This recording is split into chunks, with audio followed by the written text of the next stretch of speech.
اللہ اللہ نبی کا گھرانہ، یہ گھرانہ وراء الورا ہے۔ اللہ اللہ نبی کا گھرانہ، یہ گھرانہ وراء الورا ہے، یہ گھرانہ وراء الورا ہے۔ اس میں حسنین ہیں، سیدہ ہے، اس گھرانے میں مشکل کشا ہے۔ دن نبی کے لیے، زہرا کے لیے راتیں ہیں، اے امام عالی مقام۔ دن نبی کے لیے، زہرا کے لیے راتیں ہیں، کیسی کیسی تیری خدمت کے لیے ذاتیں ہیں۔ عرش سے آتے ہیں جبریل جھلانے جھولا، سچ تو یہ ہے کہ بڑے گھر کی بڑی باتیں ہیں۔ اللہ اللہ نبی کا گھرانہ، یہ گھرانہ وراء الورا ہے۔ پایا پکڑ کے عرش کا زہرا نے یوں کہا، بندوں نے تیرے ذبح میرا پسر کیا، اب امت کو بخش دے میرے ابا کی یا خدا، سمجھوں گی مجھ کو مل گیا بدلہ حسین کا۔ اللہ اللہ نبی کا گھرانہ، یہ گھرانہ وراء الورا ہے۔ کعبہ عشق کا ہوں نمازی، میں ہوں ان کی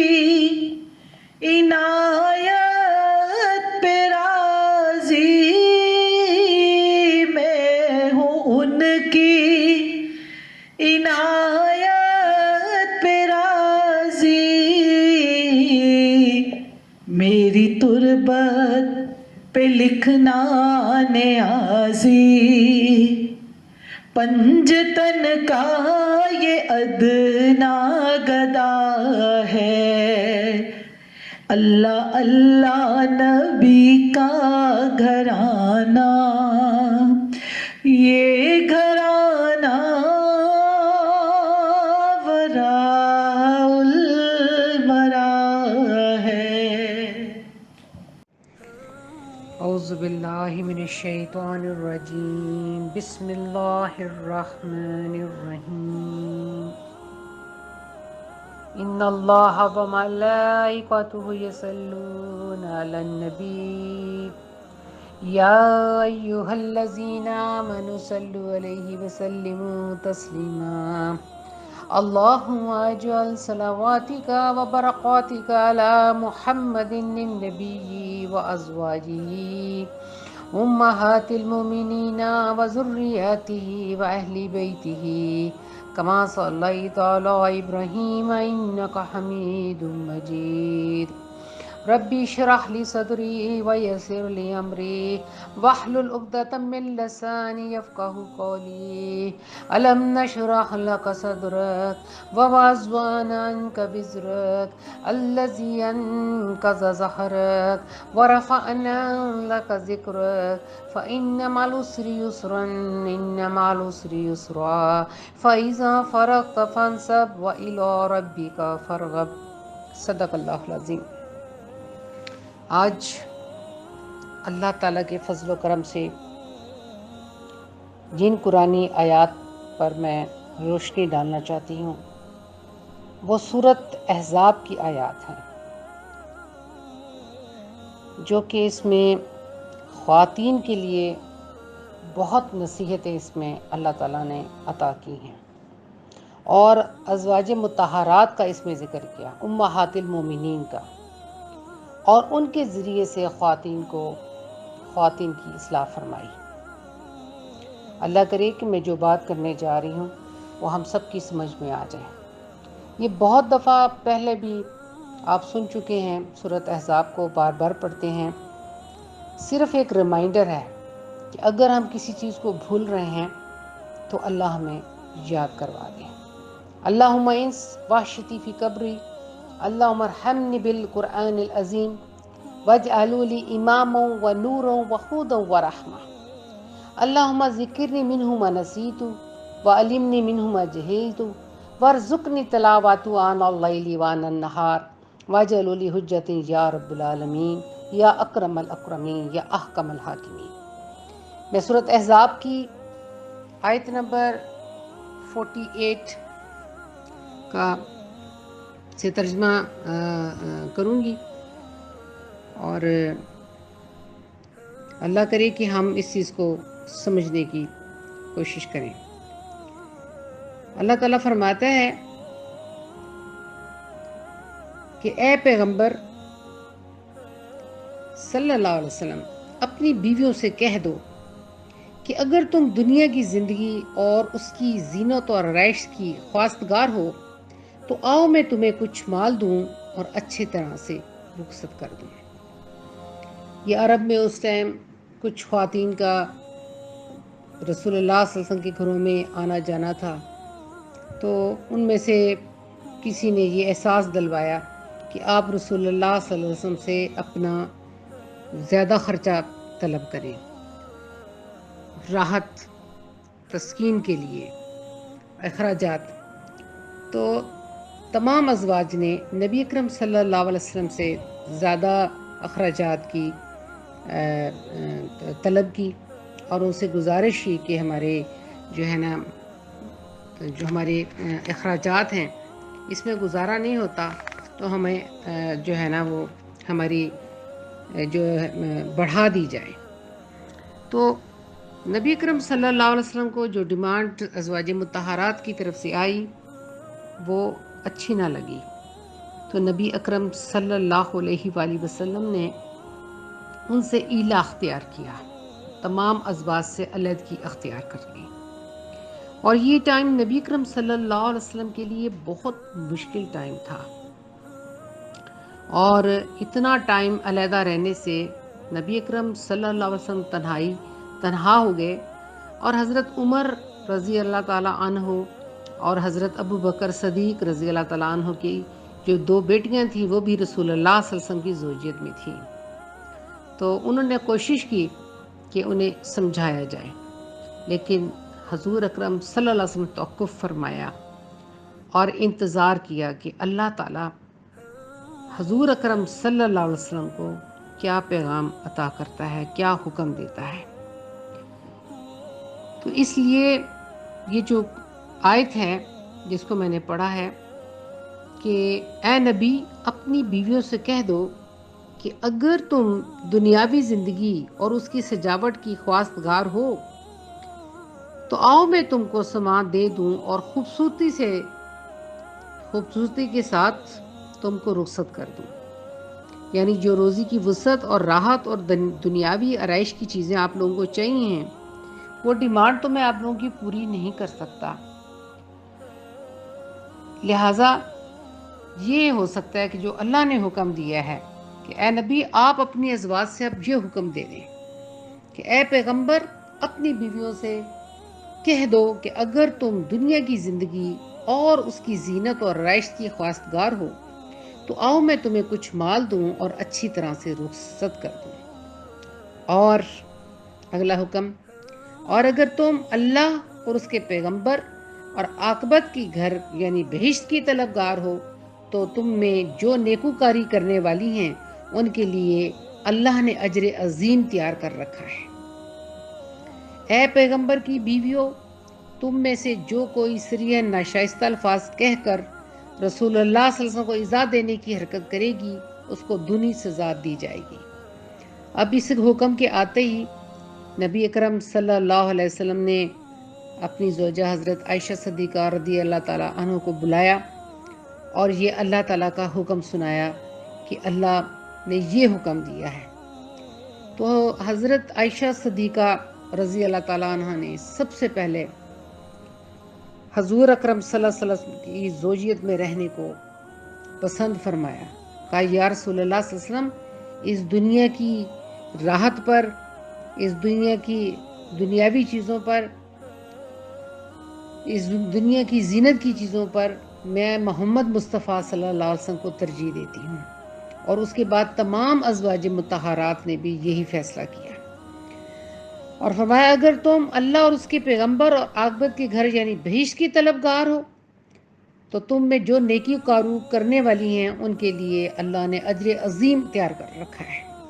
آپ کے لیے بہت بڑا اجر ہے کہ آج آپ ازواج مطہرات ہیں اور محمد صلی اللہ علیہ وآلہ وسلم کی زوجیت آپ کو اللہ تعالیٰ نے عطا کی گئی ہے۔ اور پھر اللہ فرماتا ہے پیغمبر کی بیویوں، تو تم میں سے جو کوئی سری ناشائستہ الفاظ کہہ کر رسول اللہ کو ایذا دینے کی حرکت کرے گی اس کو دونی سزا دی جائے گی، اور یہ بات اللہ کو آسان ہے۔ یعنی کوئی ایسی بات جو رسول اللہ ناشائستہ ورڈز یا کوئی ناشائستہ حرکت جو کہ کبھی بھی ممکن نہیں تھا کہ ازواج مطہرات سے ہوتی، لیکن اللہ نے انہیں اویئرنیس دے دی، پہلے سے انفارم کر دیا کہ اے پیغمبر کی بیویوں، تم میں سے جو کوئی صریح ناشائستہ الفاظ کہہ کر رسول اللہ صلی اللہ علیہ وسلم کو ایذا دے گی کسی بھی، یا ناشائستہ الفاظ کہہ کر یا کوئی ناشائستہ حرکت کر کے کوئی ایسی بات کرے گی تو اللہ تعالیٰ فرماتا ہے تو پھر اسے پنشمنٹ بھی دگنی ہوگی۔ یہ جو پنشمنٹ دگنی کا کہا کیونکہ ازواج مطہرات پر اللہ کے بہت سارے انعامات اور اکرامات تھے اور انعامات کی بارش ہو رہی تھی، تو جس پر انعامات زیادہ ہوتے ہیں وہ زیادہ پرہیزگار متقی ہوتا ہے، اور اگر وہ کوئی گناہ کا کام کرتا ہے یا ان سے خدا نخواستہ سرزد ہو جاتا ہے تو اس کی پھر پنشمنٹ بھی دگنی ملتی ہے۔ اس لیے یہ الفاظ کہہ کر ازواج مطہرات کے ذریعے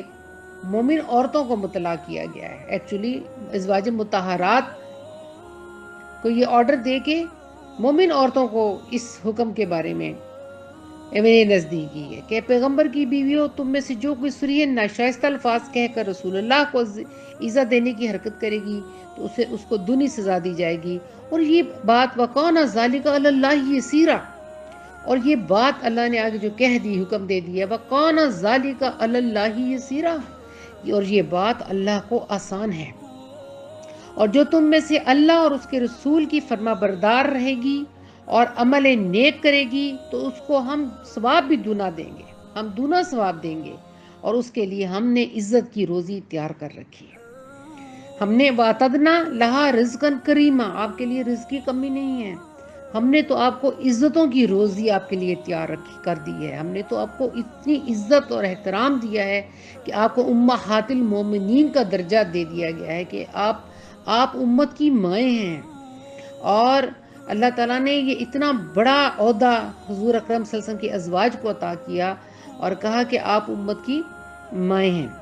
تو کہنے سے مقصد یہ ہے کہ جیسے ماں کے ساتھ نکاح نہیں ہو سکتا تو امت کی ماؤں کے ساتھ نکاح بھی جائز نہیں، بلکہ ان کا تکریم اور ان کی عزت واجب ہے تمام امت کے مردوں کو بھی اور عورتوں کو بھی۔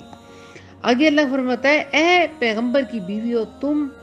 اور عورتوں کی طرح نہیں ہو، یعنی ایک بہت بڑا عہدہ مل گیا۔ اے پیغمبر کی بیویوں تم اور عورتوں کی مثل نہیں ہو، تم اور عورتوں کی طرح نہیں ہو۔ عام مومن جو نیک عورتیں ہیں ان کے اپنے درجات ہیں، پر آپ کی درجے ان سے کہیں اوپر ہیں، کیونکہ آپ کو نسبت محمد مصطفیٰ احمد مجتبیٰ صلی اللہ علیہ وسلم کے ساتھ ہے۔ اب یعنی جب حضور اللہ تعالیٰ نے تمام خواتین نے سرنڈر کر دیا اور اپنے آپ کو نبی پاک صلی اللہ علیہ وسلم کی ازواج مطہرات رہنے پر ڈیسیژن کیا، فیصلہ کیا، تو اللہ نے راضی ہو کر ان سے یہ کہا کہ اب آپ اگر نیک کام کریں گی تو ثواب بھی دگنا ملے گا۔ اور پھر آگے فرمایا اے پیغمبر کی بیویوں کیا تم نے اپنے آپ کو عام عورتیں سمجھ لیا؟ نہیں، اے پیغمبر کی بیویوں تم اور عورتوں کی طرح نہیں ہو۔ اگر تم پرہیزگار رہنا چاہتی ہو تو کسی اجنبی شخص سے نرم نرم باتیں نہ کیا کرو، تاکہ وہ شخص جس کے دل میں کسی طرح کا مرض ہے کوئی امید نہ پیدا کرے، اور ان دستور کے مطابق بات کیا کرو۔ یعنی آپ کو سخت لہجے میں بات کرنی ہے، اور ویسے بھی حکم ہے کہ مومن عورتیں پردے میں رہیں، کوئی چیز کسی غیر مرد سے لینی ہے تو پردے میں لی جائے، اور ان سے لجا کر یا لچک والے انداز سے بات نہ کی جائے، بلکہ اپنے کلام میں تھوڑی سی سختی رکھی جائے، جس سے اگر اس کے دل میں کوئی خدا نخواستہ ایسا مرض ہے، ایسی بیماری ہے کہ وہ عورت کی طرف جلدی مرد راغب ہو جاتا ہے، تو وہ بیماری اس کی ابھر نہ جائے، اس کا سیلف کنٹرول اس پر قائم رہے۔ یہ تو آواز کی بات ہے کہ نرم نرم باتیں نہ کیا کرو، تاکہ وہ شخص جس کے دل میں کسی طرح کا مرض ہے کوئی امید نہ پیدا کر لے، اور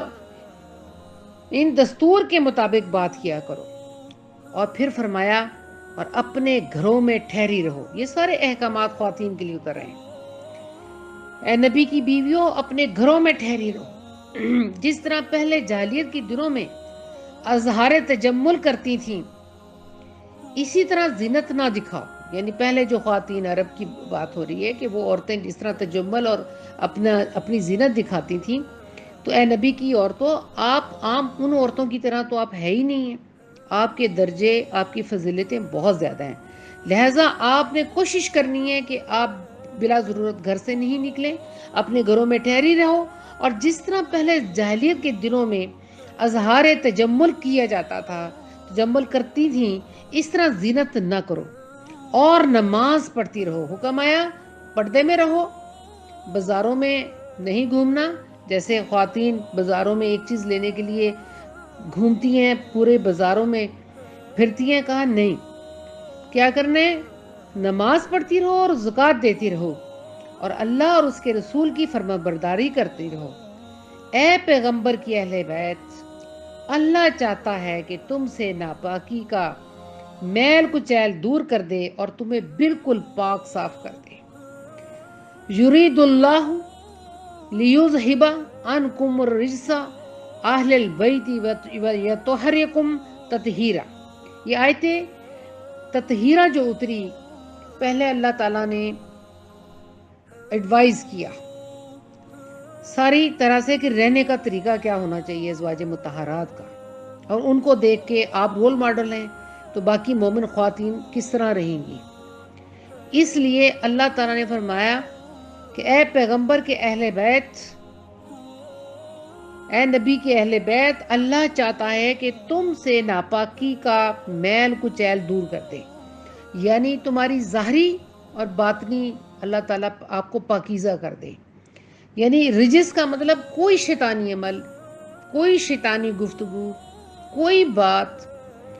یعنی ان سب چیزوں سے پرہیز کرنا ہے، اس سے اللہ کے رسول کو اذیت ملتی ہے۔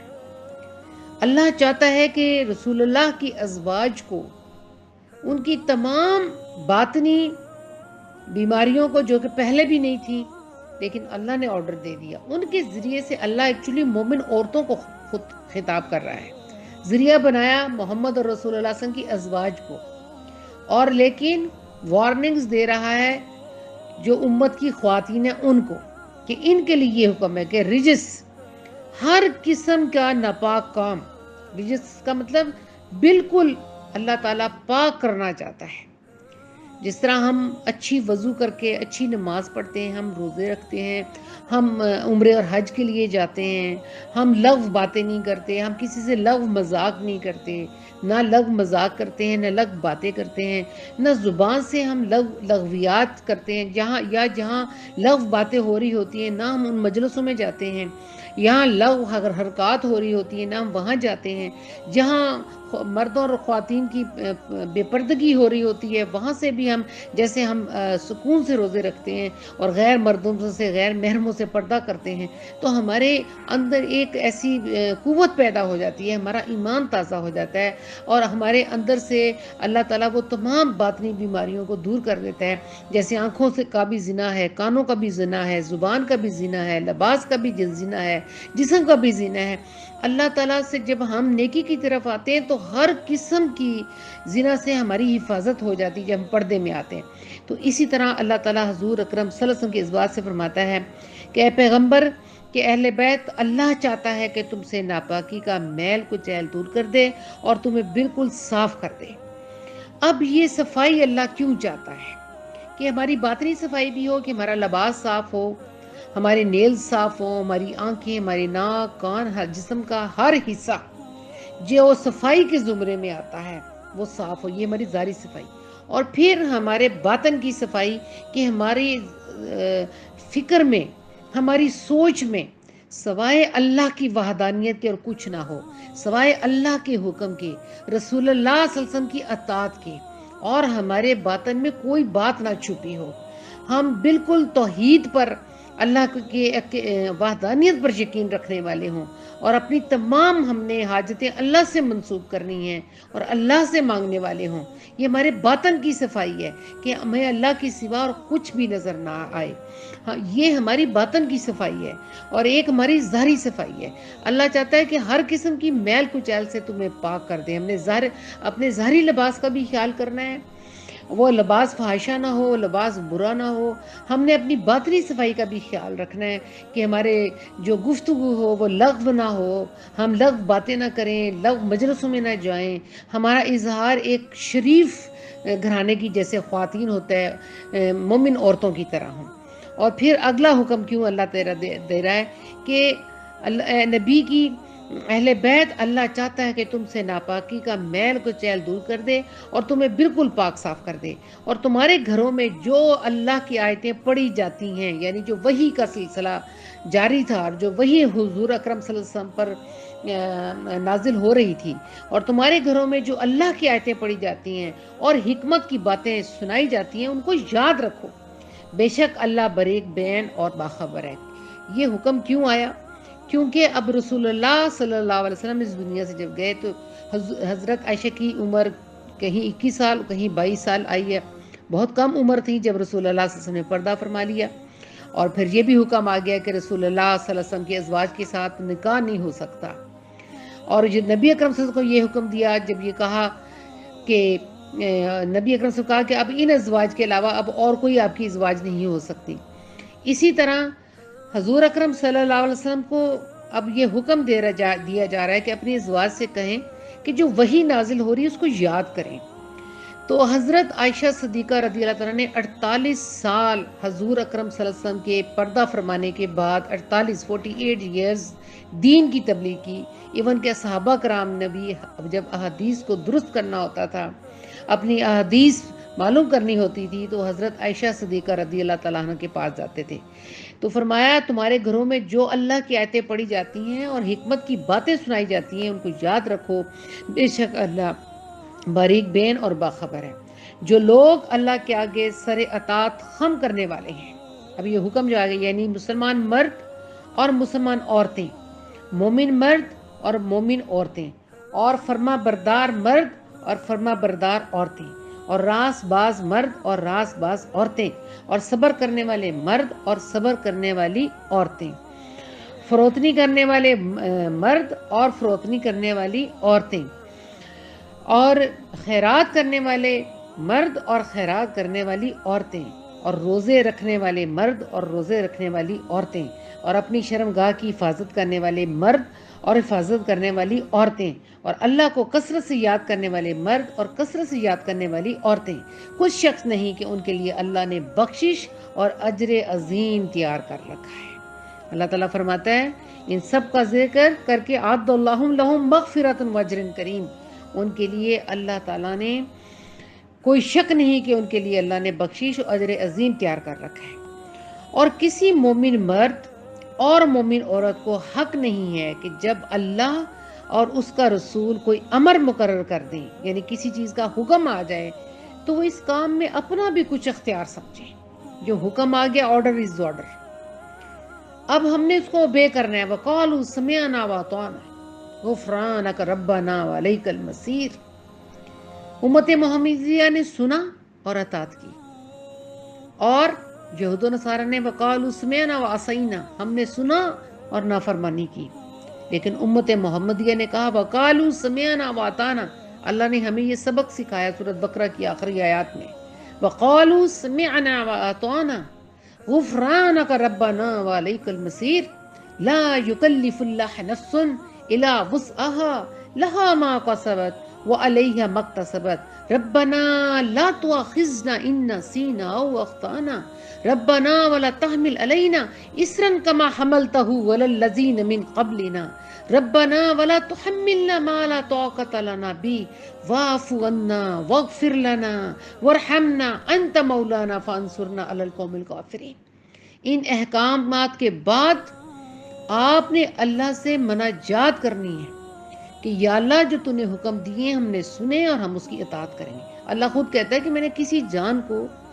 اس سے بڑھ کر اس کے اوپر بوجھ نہیں ڈالا، کوئی ایسا بوجھ نہیں ہے جو تم لوگ کر نہیں سکتے ہو۔ فرمایا کسی مومن مرد اور مومن عورت کو حق نہیں ہے کہ جب اللہ اور اس کا رسول کوئی امر مقرر کر دے، کوئی حکم آ جائے، تو وہ اس کام میں اپنا بھی کچھ اختیار سمجھے، اور جو کوئی اللہ اور اس کے رسول کی نافرمانی کرے وہ سرین گمراہ ہو گیا۔ تو پتہ لگا کہ جس نے نافرمانی کی ہے وہ گمراہ ہو گیا۔ لا اکراہ فی الدین قد تبین الرشد من الغی، ہدایت گمراہی سے الگ ہو چکی، قد تبین الرشد من الغی ومن یکفر بالطاغوت ویؤمن باللہ، جو کہ شیطان سے بد اعتقاد ہوا اور اللہ پہ ایمان لیا، فقد استمسک عروۃ الوثقی، اس نے ایک بہت بڑے حلقے کو تھام لیا، ایک بہت بڑی جماعت کو پکڑ لیا۔ لا انفصام لہا، جو اللہ کے ساتھ آپ کا رشتہ بن گیا کیونکہ آپ نے اللہ کے حکم کی تائید کی ہے، آپ نے سر تسلیم خم کیا ہے، آپ نے اسے اوبے کیا ہے، آپ نے وقالوا سمعنا واطعنا کہہ دیا ہے، آپ نے رسول اللہ صلی اللہ علیہ وسلم کی اطاعت آپ نے ارادہ کر لیا ہے کہ ہم نے ہر صورت میں اطاعت کرنی ہے، جو امر رسول اللہ صلی اللہ علیہ وسلم کے لیے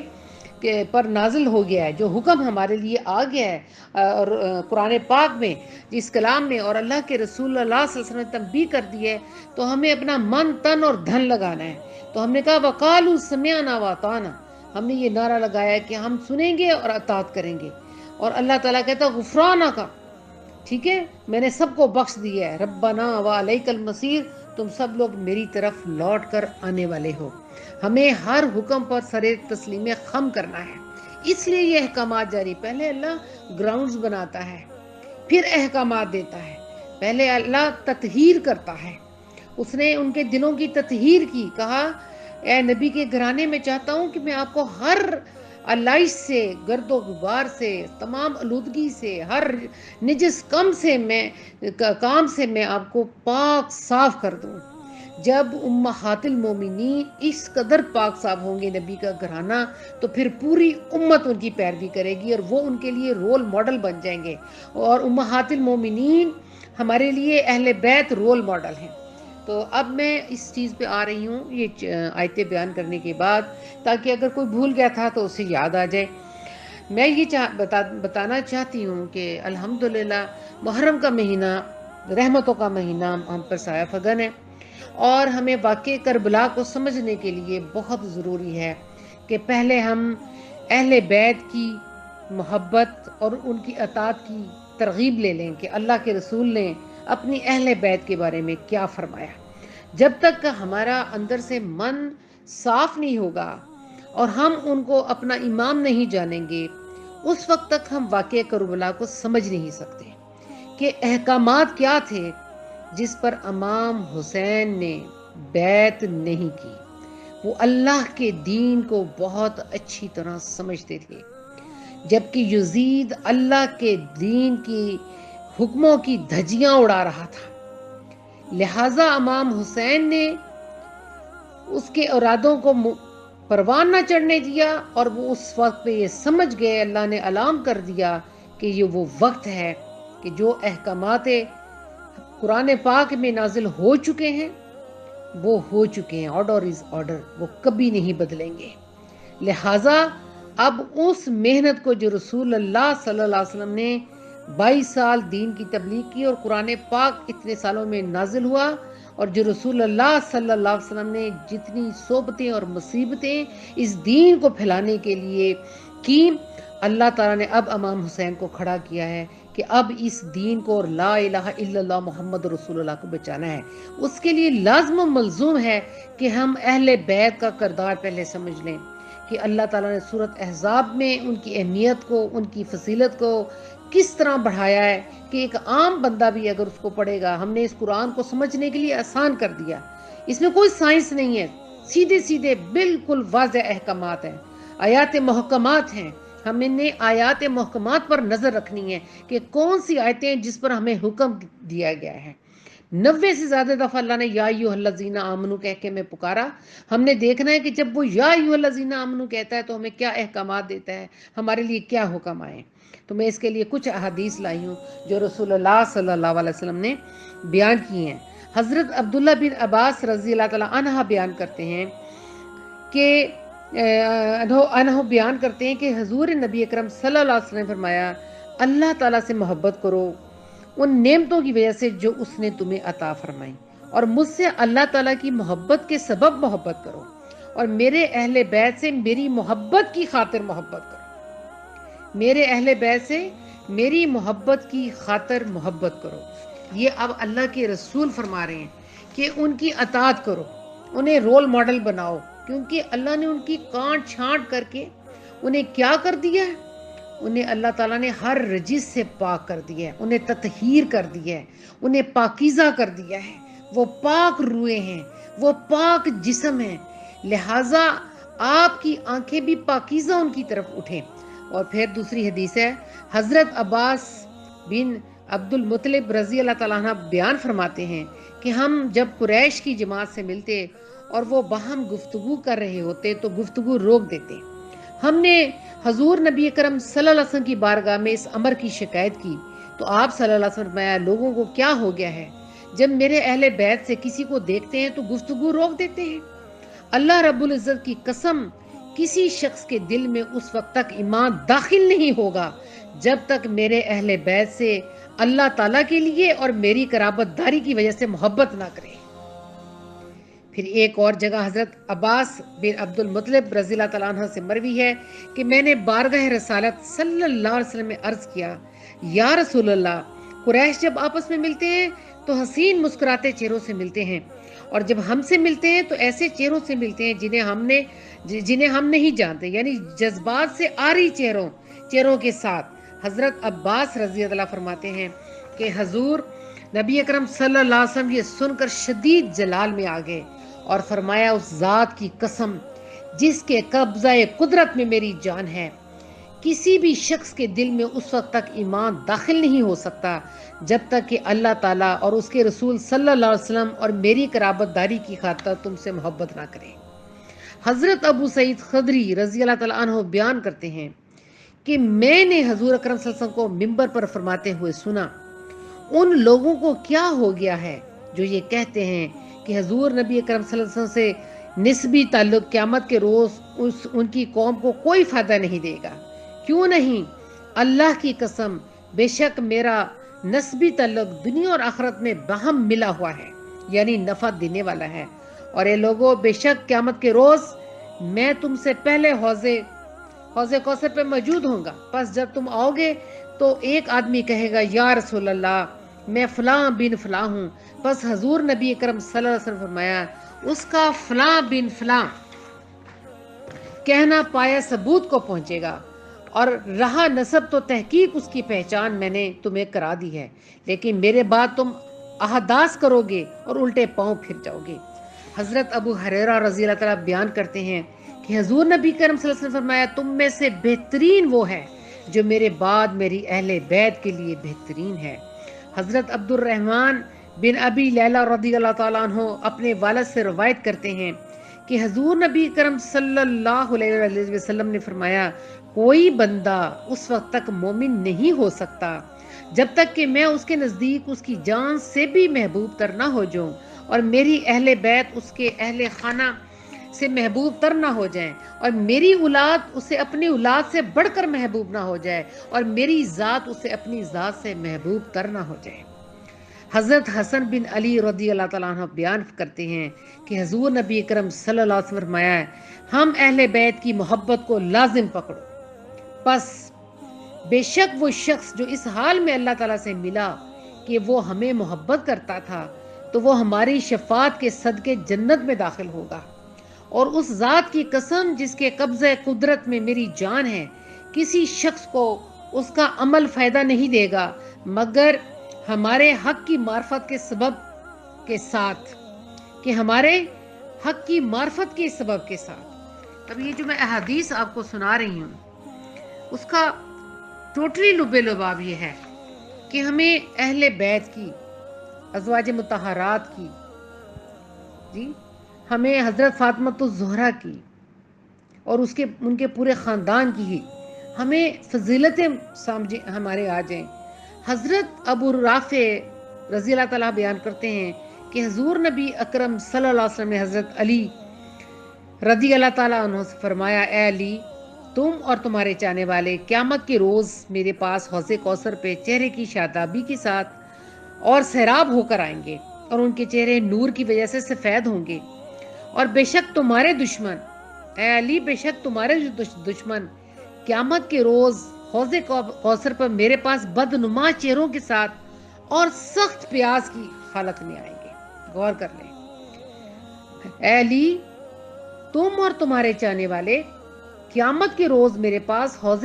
کوثر پر چہرے کی شادابی کے ساتھ اور سیراب ہو کے آئیں گے، اور ان کے چہرے نور کی وجہ سے سفید ہوں گے، اور بے شک تمہارے دشمن قیامت کے روز حوض کوثر پر میرے پاس بدنما چہروں کے ساتھ اور سخت پیاس کی حالت میں آئیں گے۔ یہ آپ دیکھیں یہ تمام چیزیں اللہ کے رسول صلی اللہ علیہ وسلم پہلے بیان فرما گئے۔ حضرت جابر بن عبداللہ رضی اللہ تعالیٰ عنہ بیان کرتے ہیں کہ حضور نبی اکرم صلی اللہ علیہ وسلم نے فرمایا بے شک میں نے اپنی بیٹی کا نام فاطمہ رضی اللہ تعالیٰ عنہ رکھا ہے، کیونکہ اللہ تعالیٰ نے اسے اور اس کے چاہنے والے غلاموں کو آگ سے چھڑا اور بچا لیا ہے۔ میں نے اپنی بیٹی کا نام فاطمہ رضی اللہ تعالیٰ عنہ رکھا ہے کیونکہ اللہ نے اسے اور اس کے چاہنے والے یعنی اس کے غلاموں کو آگ سے چھڑا یعنی اسے آگ سے بچا لیا ہے۔ حضرت عبداللہ بن مسعود رضی اللہ تعالیٰ عنہ سے روایت کرتے ہیں کہ آپ صلی اللہ علیہ وسلم فرمایا اہل بیت مصطفیٰ صلی اللہ علیہ وسلم کی ایک دن کی محبت پورے سال کی عبادت سے بہتر ہے، اور جو اس محبت پر فوت ہوا تو وہ جنت میں داخل ہو گیا۔ حضرت عبداللہ بن مسعود رضی اللہ تعالی عنہ فرماتے ہیں کہ حضور نبی اکرم صلی اللہ علیہ وسلم سے روایت کرتے ہیں کہ میں نے نبی اکرم صلی اللہ علیہ وسلم سے کو یہ فرماتے ہوئے سنا کہ اہل بیت مصطفیٰ صلی اللہ علیہ وسلم کی ایک دن کی محبت پورے سال کی عبادت سے بہتر ہے، اور جو اس محبت پر فوت ہوا تو وہ جنت میں داخل ہو گیا۔ حضرت زید بن ارقم رضی اللہ تعالیٰ سے روایت ہے کہ 5 چیزیں ایسی ہیں کہ اگر کسی کو نصیب ہو جائیں تو وہ آخرت کے عمل کا تارک نہیں ہو سکتا، اور وہ 5 چیزیں یہ ہیں: نیک بیوی، نیک اولاد، لوگوں کے ساتھ حسن معاشرت، اپنے ملک میں روزگار، اور آل محمد صلی اللہ علیہ وسلم کی محبت۔ فرمایا کہ اللہ تعالیٰ اسے آخرت میں بہت کچھ عطا کرے گا۔ حضرت عبداللہ بن عباس رضی اللہ تعالیٰ عنہ سے مرفوع روایت کرتے ہیں کہ حضور نبی اکرم صلی اللہ علیہ وسلم فرمایا میں درخت ہوں اور فاطمہ اس کے پھل کی ابتدائی حالت ہے اور علی اس کے پھول کو منتقل کرنے والا ہے اور حسن اور حسین اس درخت کا پھل ہیں اور اہل بیت سے محبت کرنے والے اس درخت کے اوراق ہیں، وہ یقیناً یقیناً جنت میں ہیں۔ اہل بیت سے محبت کرنے والے اس درخت کے اوراق ہیں، پتے ہیں۔ فرمایا کہ میں ایک درخت ہوں، ہے جی، اور فاطمہ اس کے پھل کی ابتدائی حالت ہے۔ کلمہ طیبہ، میں درخت ہوں اور فاطمہ اس کے پھل کی ابتدائی حالت ہے اور علی اس کے پھول کو منتقل کرنے والا ہے اور حسن اور حسین اس درخت کا پھل ہیں۔ اہل بیت سے محبت کرنے والے اس درخت کے اوراق ہیں، وہ یقیناً یقیناً جنت میں ہیں۔ حضرت علی بن ابی طالب رضی اللہ تعالی عنہ مرفوعاً روایت کرتے ہیں کہ حضور نبی کرم صلی اللہ علیہ وسلم فرمایا، 4 شخص ایسے ہیں کہ قیامت کے روز جن کے لیے میں شفاعت کرنے والا ہوں گا، اور وہ یہ ہیں: میری اولاد کی عزت اور تکریم کرنے والا، ان کی حاجات کو پورا کرنے والا، ان کی معاملات کے لیے توقع کرنے والا، جب وہ مجبور ہو کر اس کے پاس آئیں، اور دل و جان سے ان سے محبت کرنے والا۔ یہ ہمیں اللہ تعالیٰ نبی اکرم صلی اللہ علیہ وسلم پردہ فرمانے سے پہلے ہمیں بتا گئے، اور اسی لیے جو درود پاک جو میں اکثر پڑھتی ہوں، حضور اکرم صلی اللہ علیہ وسلم فرمایا کہ جو مجھ پر اور میری ذریات پر درود بھیجے گا وہ پیمانہ بھر کر اسے ثواب کیا جائے گا۔ جو درود میں اکثر پڑھتی ہوں، اللہم اجعل صلواتک و برکاتک علی محمد النبی و ازواجہ امہات المؤمنین و ذریاتہ و اہل بیتہ کما صلیت علی ابراہیم انک حمید مجید۔ حضرت ابو مسعود انصاری رضی اللہ تعالیٰ سے روایت ہے کہ حضور نبی اکرم صلی اللہ علیہ وسلم فرمائے، جس نے نماز پڑھی اور اس میں مجھ پر اور میرے اہل بیت پر درود نہ پڑا تو اس کی نماز قبول نہ ہوگی۔ حضرت ابو مسعود انصاری رضی اللہ تعالیٰ عنہ فرماتے ہیں کہ اگر میں نماز پڑھوں اور اس میں حضور نبی اکرم صلی اللہ علیہ وسلم پہ درود نہ پڑھوں تو میں نہیں سمجھتا کہ میری نماز کامل ہے۔ وہ آپ سب کو پتہ ہے کہ ہم درود پڑھتے ہیں اور رسول اللہ صلی اللہ علیہ وسلم کی آل پر بھی ہم درود بھیجتے ہیں، جو ہم نماز میں درود ابراہیمی پڑھتے ہیں۔ اسی طرح جو درود کے الفاظ نبی اکرم صلی اللہ علیہ وسلم نے نقل فرمائے، اللہم صلی علی محمد و علی محمد کما صلیت علی ابراہیم و علی ابراہیم انک حمید مجید، اللہم بارک علی محمد و علی محمد کما بارکت علی ابراہیم و علی ابراہیم انک حمید مجید۔ حضرت عبد الرحمن بن ابی لیلہ رضی اللہ تعالیٰ عنہ بیان کرتے ہیں کہ حضرت کعب بن عزہ مجھے ملے اور فرمائے، کیا میں تمہیں وہ حدیث ہدیہ نہ کروں جو میں نے حضور نبی اکرم صلی اللہ علیہ وسلم سنی ہے؟ راوی بیان کرتے ہیں، میں نے کہا کیوں نہیں، ضرور وہ مجھے ہدیہ کریں۔ تو انہوں نے فرمایا، ہم نے حضور نبی کرم صلی اللہ علیہ وسلم سوال کیا اور عرض کیا، یا رسول اللہ صلی اللہ علیہ وسلم، آپ کے اہل بیت پر درود کیسے بھیجا جائے؟ تو حضور نبی اکرم صلی اللہ علیہ وسلم فرمایا، یوں کہو، یا اللہ تو رحمت درود بھیج محمد صلی اللہ علیہ وسلم پر اور آپ صلی اللہ علیہ وسلم کی آل پر جیسا کہ تو نے درود بھیجا حضرت ابراہیم علیہ السلام اور ان کی آل پر، بے شک تمام تعریفوں اور بزرگی کے لائق ہے۔ اے اللہ تو برکت عطا کر محمد صلی اللہ علیہ وسلم اور آپ صلی اللہ علیہ وسلم کی آل کو جیسا کہ تو نے برکت عطا کی ابراہیم علیہ السلام اور ان کی آل کو، بے شک تو تمام تعریفوں اور بزرگی کے لائق ہے۔ اللہم انک جعلت صلواتک و رضوانک علی علیہم۔ حضرت واصلہ بن اسقا بیان کرتے ہیں رضی اللہ تعالیٰ عنہ کہ میں حضرت علی کی تلاش میں باہر نکلا تو مجھے کسی نے کہا وہ حضور نبی کریم صلی اللہ علیہ وسلم کے پاس ہیں، پس میں نے وہاں ان کے پاس جانے کا ارادہ کیا، اور جب میں وہاں پہنچا تو میں نے انہیں حضور نبی کریم صلی اللہ علیہ وسلم کی چادر مبارک کے اندر پایا، اور حضرت علی، حضرت فاطمہ، حضرت حسن اور حضرت حسین رضی اللہ تعالیٰ عنہ، ان سب کو حضور نبی کریم صلی اللہ علیہ وسلم نے ایک کپڑے کے نیچے جمع کر رکھا تھا۔ پس آپ صلی اللہ علیہ وسلم نے فرمایا، اے اللہ، بے شک تو نے اپنے درود اور اپنی رضا کو مجھ پر اور ان پر خاص کر دیا ہے۔ اور اب میں بتانے لگی ہوں کہ اہل بیت کیا ہیں۔ حضرت سلمہ رضی اللہ تعالی عنہا نے فرمایا کہ میرے گھر پہ یہ آیت اتری، انما یرید اللہ لیذھب عنکم رجس اہل البیت، نازل ہوئی تو رسول اللہ صلی اللہ علیہ وسلم نے فاطمہ اور علی رضی اللہ تعالیٰ عنہ اور حسن رضی اللہ تعالیٰ اور حسین کو بلوایا. پھر فرمایا یہ لوگ میرے اہل بیت ہیں. تو میں نے عرض کی، حضرت سلمہ کہتی ہیں میں نے یہ عرض کی یا رسول اللہ صلی اللہ علیہ وسلم میں بھی اہل بیت میں سے ہوں. فرمایا کیوں نہیں، میری تمام ازواج اہل بیت ہیں. تو یہ حدیث دلالت کرتی ہے کہ اہل بیت میں سب داخل ہیں، اہل بیت میں سب داخل. پھر حضرت زید بن ارقم نے فرمایا رسول اللہ کے اہل بیت وہ سب لوگ ہیں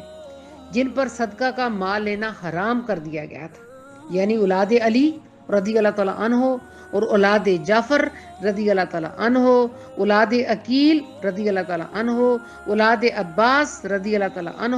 اولاد حارث بن عبد المطلب اس میں شامل ہیں. اور ان کی تطہیر کے لیے دنیا میں گناہوں سے اللہ تطہیر کا مطلب ہے کہ دنیا سے گناہوں کی نجاست سے پاک کر دیا اور آخرت میں ان کی مغفرت فرما دی ہے،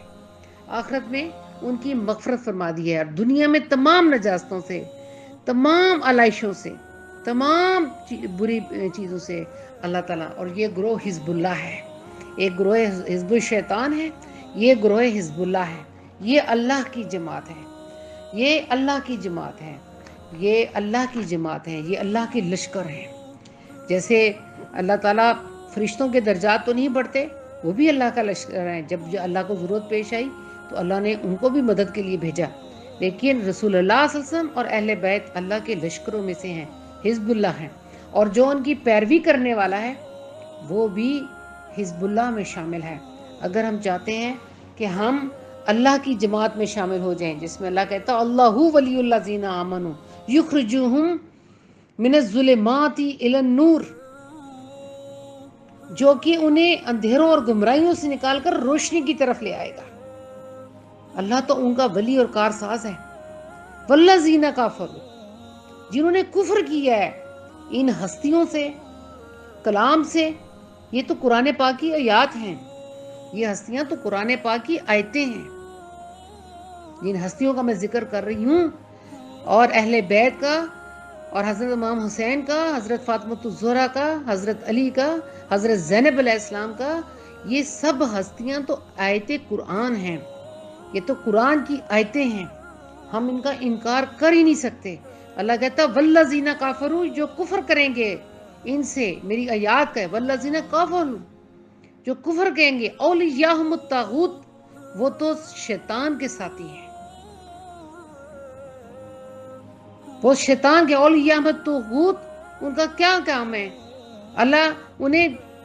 یخرجونہم من النور الی الظلمات، اللہ انہیں نور سے ظلمت کی طرف لے جائے گا جو انکار کریں گے. وہ اچھے بھلے تھے لیکن انہوں نے ان چیزوں کا انکار کر کے وہ ڈوب گئے، گمراہیوں میں ڈوب گئے.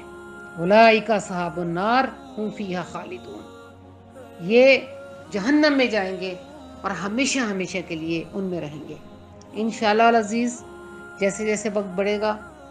اب ہم کرب و بلا کے واقعے پہ بھی روشنی ڈالیں گے انشاءاللہ. زندگی بخیر. اور حضرت زینب علیہ السلام کی کردار کی جو خوبیاں تھیں، جو ان کے اندر اللہ نے حوصلہ، علم، فہم، فراست، حضرت علی رضی اللہ تعالیٰ عنہ کی بیٹی ہونے اور حضرت فاطمۃ الزہرا کی بیٹی ہونے کے باعث جو اللہ تعالیٰ نے ان میں جو خوبیاں رکھ دی تھیں اور جو کردار انہوں نے، جو رول انہوں نے واقعہ کربلا میں ادا کیا. انشاءاللہ جو اگلا لیکچر آئے گا وہ ان پہ ہوگا. میں چاہتی ہوں کہ میری بہنیں اس لیکچر کو سمجھنے کے لیے پہلے ازواج مطہرات کا اور اہل بیت کا رول اور ان کی فضیلتیں، مناقب ان کو اچھی طرح سمجھ لیں. ربنا تقبل منا انك انت السميع العليم وتب علينا انك انت التواب الرحيم. يا حي يا قيوم برحمتك استغيث استغفر الله ربي من كل ذنب وتوب اليه. اللهم انت ربي لا اله الا انت عليه توكلت وانت رب العرش الكريم. ما شاء الله كان وما لم يشاء لم يكن ولا حول ولا قوة الا بالله العلي العظيم. اعلم ان الله على كل شيء قدير وان الله قد احاط بكل شيء علما. اللهم اني اعوذ بك من شر نفسي ومن شر كل دابۃ ان تاخذ من السیئات ان ربی علی صراط مستقیم ربنا تقبل منا انک انت السمیع العلیم وتب علینا انک انت التواب الرحیم یا حی یا قیوم برحمتک استغیث استغفر اللہ ربی من کل ذنب واتوب الیہ لا الہ الا اللہ محمد رسول اللہ اشہد ان لا الہ الا اللہ واشہد ان محمدا عبدہ نبی سب کرم ہے تمہارا تمہارا یا نبی سب کرم ہے تمہارا یہ جو وارے نیارے ہوئے ہیں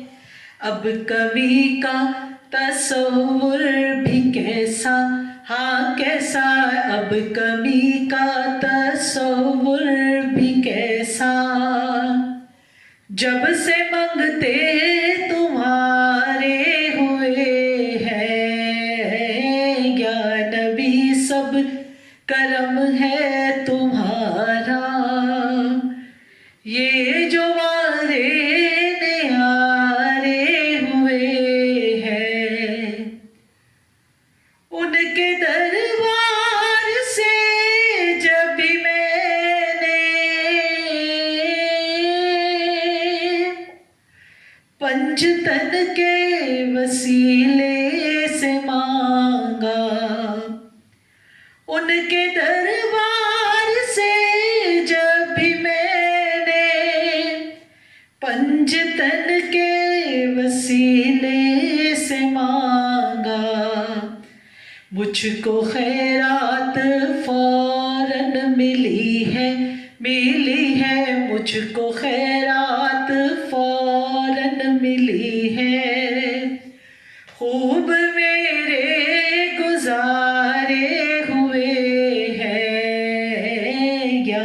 نبی سب کرم ہے تمہارا یہ جو وارے نیارے ہوئے ہیں چاہتے ہو اگر نیک نامی تو آل زہرا کی کر لو غلامی مجھ پہ کتنا نیازی کرم ہو گیا لوگ کہنے لگے پنجتن کا گدا اس گھرانے کا جب سے میں نوکر ہوا سب سے اچھی میری نوکری ہو گئی چاہتے ہو اگر نیک نامی تو آل زہرا کی کر لو غلامی ان کے صدقے میں سب ہی نیازی ان کے صدقے میں سب ہی نیازی پرس کو غم کے مارے